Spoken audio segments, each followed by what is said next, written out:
Chief justice of Pakistan کو خط لکھے گا۔ لیکن دوسری جانب اس حوالے سے بھی خبریں آ رہی ہیں کہ حکومت کی جانب سے پاکستان تحریک انصاف کو اندیا دیا گیا ہے کہ چیف الیکشن کمشنر کو تبدیل کیا جا سکتا ہے، آپ آئیں مذاکرات کی میز پر بیٹھیں۔ لیکن اس حوالے سے آفر کیا کی گئی، تھوڑی دیر پہلے ٹویٹر کے اوپر بھی یہ خبر میں نے بریک کی اور اس ویڈیو میں بھی آپ کو بتا رہا ہوں کیونکہ تھمبنیل میں بنا چکا تھا اور یہ خبر بعد میں پہنچی، اس کی تفصیلات بھی آپ کے سامنے رکھتے ہیں۔ خبر کچھ یوں ہے جناب کہ حکومت نے مئی میں انتخابات کرانے کی آفر کر دی ہے ہمارے ذرائع کے مطابق۔ دوسری جانب کپتان کا یہ کہنا ہے کہ ہر صورت مارچ کے مہینے کے اندر الیکشن کرائے جائیں۔ معاملہ مارچ اور مئی کے درمیان رکا ہوا ہے کیونکہ اپریل کے مہینے میں چند اہم ترین ریٹائرمنٹ ہونی ہے، اور اگر سپر سیڈ نہیں ہوتے اس وقت جو کرنٹ آرمی چیف کی تعیناتی کا پروسیجر ہے،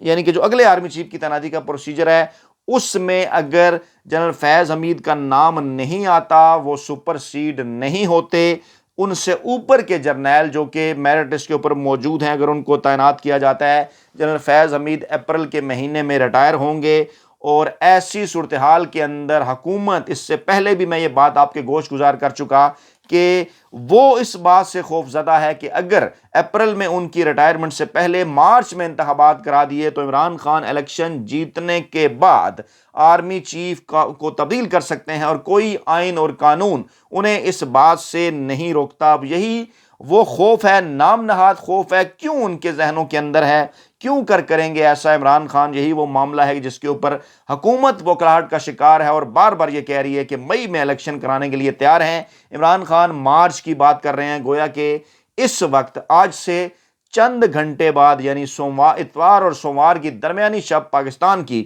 سیاسی تاریخ کے اہم ترین ہفتے کا آغاز ہوگا۔ اب الیکشن کی خبریں ہیں، لانگ مارچ کی خبریں ہیں، نئے آرمی چیف کی تعیناتی کے حوالے سے خبریں ہیں، لیکن اسی دوران سندھ سے اہم ترین خبریں سامنے آئیں کیونکہ پہلے عمران خان نے یہ بات کی۔ عمران خان نے کہا کہ بہت جلد، پہلے انہوں نے بلاول کے حوالے سے ذکر کیا کہ بلاول ڈھونڈتا پھرے گا اس کے باپ نے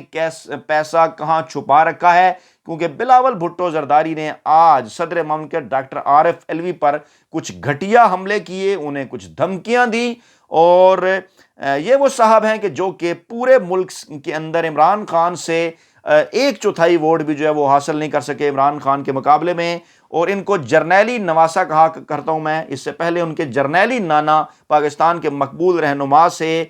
جو ہے وہ آج سے تقریباً 52 برس پہلے الیکشن ہار گئے اور آدھی سے بھی کم نشستیں ان کے مقابلے میں حاصل کیں، آدھے سے بھی کم ووٹ حاصل کیے، لیکن وہ جو جرنیلی نانا تھے، ان جرنیلی نواسے کے وہ عامر فوجی جرنیلوں کی گود میں بیٹھے، پاکستان توڑوایا اور اس کے بعد بچے کھچے پاکستان کے مامے بن گئے، اور آج یہ جرنیلی نواسا ایک بار پھر اسٹیبلشمنٹ کے ساتھ مل کر پاکستان کے مقبول ترین سیاسی رہنما کا راستہ روکنے کی کوشش کر رہا ہے۔ اور خبریں گزشتہ کئی دنوں سے گردش میں ہیں کہ ایک بار پھر ان کے نانا حضور ہی کی طرح اسٹیبلشمنٹ اور امریکہ کی مرضی سے بلاول بھٹو کو سامنے لانے کی کوشش کی جا رہی ہے، کیونکہ ان دنوں اچھا بچہ بنا ہوا ہے بلاول بھٹو زرداری، جو کہ پاکستان پیپلز پارٹی کی تاریخ رہی ہمیشہ سے گزشتہ 50 برسوں کے اندر، ماں سوائے محترمہ بینظیر بھٹو کے چند سالوں کو چھوڑ کر، کہ کس طرح سے یہ جرنیلوں کی گود میں بیٹھ کر ان کے ساتھ ڈیلیں کر کے اقتدار میں آتے رہے،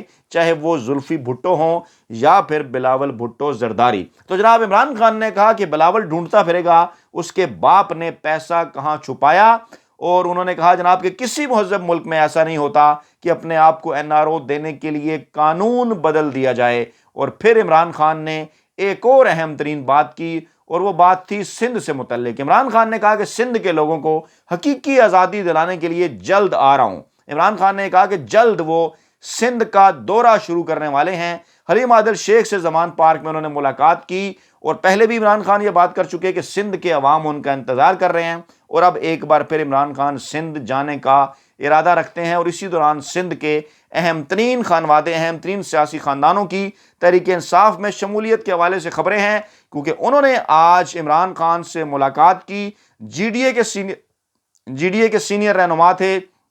اور جناب انہوں نے زمان پارک میں عمران خان سے ملاقات کی۔ علی گوہر مہر، غوث بخش مہر، شہرجار مہر، امداد مہر اور اسد انڑ جبکہ لیاقت جتوئی، مبین جتوئی اور محمد جتوئی بھی ملاقات کرنے والوں میں شامل تھے۔ جی ڈی اے اور پی ٹی اے کے رہنما عمران خان کو دورہ سندھ کی دعوت دے کر گئے ہیں کہ آپ جلد از جلد سندھ پہنچیں اور سندھ کے عوام کو پیپلز پارٹی کی غلامی سے نجات دلائیں۔ اب جناب اسی دوران بلاول بھٹو کا بیان سامنے آیا کہ ایک شخص کی انا کی وجہ سے عوام کو نقصان اٹھانا پڑ رہا ہے۔ تو جناب بلاول بھٹو زرداری صاحب، پی ڈی ایم کی یہ انا تھی گزشتہ 7 ماہ کے اندر کہ جس کے باعث پاکستانی عوام کو گزشتہ 7 مہینوں میں جتنے بڑے نقصان کا سامنا کرنا پڑا اس کی ماضی میں تاریخ نہیں ملتی۔ کوئی ایک شعبہ ایسا نہیں گزشتہ 7 ماہ کی پی ڈی ایم کی مانگے تانگے کی 14 جماعتوں کی حکومت نے جس شعبے کو تباہ نہ کیا ہو، کوئی ایک ایسا شعبہ نہیں کہ جس میں ہلکے سے بھی بہتری کے آثار ہوں۔ عمران خان کے دور حکومت میں Pakistani economy, petrol prices, dollar,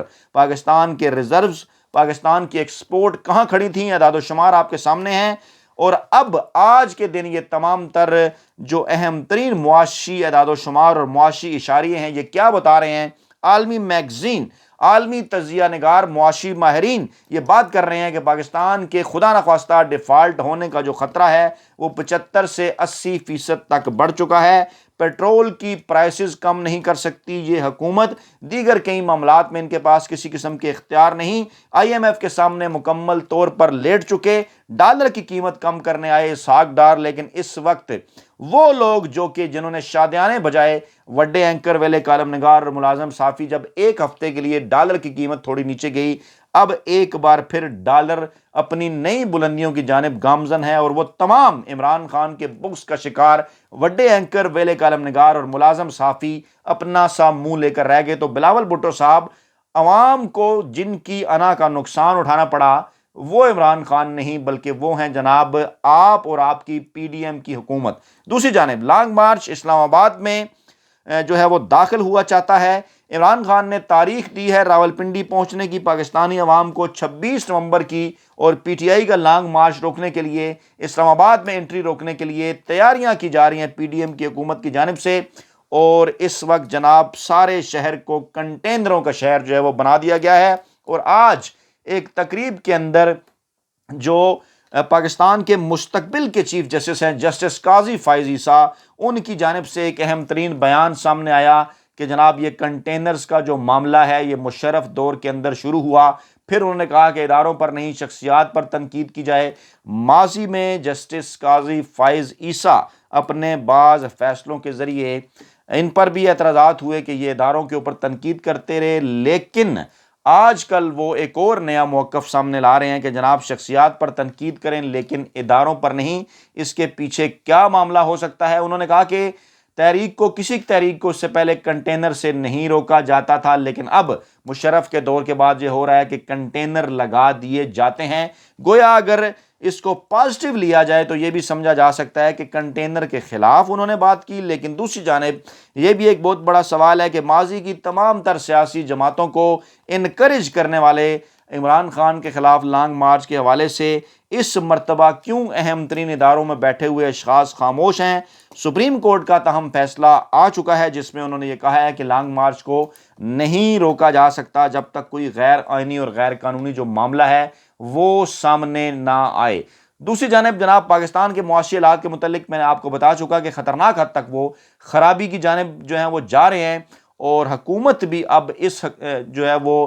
اقتدار سے جو ہے وہ جان چھڑانا چاہتی ہے، اور فوری طور پر کیونکہ انہوں نے مؤثر اقدامات نہ کیے تو حالات سنگین ہو سکتے ہیں، لیکن وہ اپنی ضد کے اوپر اڑے ہوئے ہیں۔ چاہتے وہ یہ ہے کہ ان معاملات کے اوپر کسی نہ کسی طریقے سے عمران خان کو کچھ شرائط کے اوپر راضی کیا جائے اور اس کے بعد پھر انہیں نئے انتخابات کی تاریخ دی جائے، اور اس حوالے سے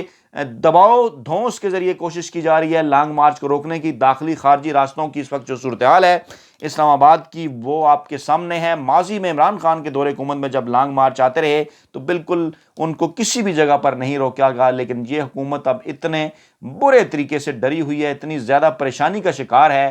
کہ عمران خان کے لانگ مارچ کو لے کر، اور دوسری جانب بلاول بھٹو زرداری ہوں، آصف زرداری ہوں، شہباز شریف، مریم نواز، نواز شریف، مولانا فضل الرحمان، ان تمام کا آج کل ایک ہی موقف ہے کہ یہ معاملہ بڑی تعیناتی کے ساتھ جڑا ہے۔ تو جناب آپ یہ بات آج کر رہے ہیں، ہمیں اس پلیٹ فارم پر کافی عرصے سے، اور عمران خان تو یہ بات بڑے جو ہے وہ ایک بڑی کنٹینیوٹی کے ساتھ بڑے عرصے سے کر رہے ہیں کہ ان کی حکومت کیوں کر گرائی گئی. بیرونی سازش تو تھی لیکن جب تک اندرونی طور پر مدد نہ ملے یہ سازش کامیاب نہیں ہو سکتی. بہرحال عمران خان اس وقت اخلاقی طور پر، قانونی اور آئینی طور پر ماضی کی نسبت بھی زیادہ بہتر پوزیشن میں کھڑے ہیں، اور آئندہ آنے والے الیکشن کے حوالے سے اہم ترین سیاسی کارڈز بھی عمران خان کے ہاتھ میں. اپنا بہت خیال رکھیے گا، دعاؤں میں یاد رکھیے گا. نئی ویڈیو کے ساتھ جلد حاضر ہوں گے. اللہ نے کے ماں.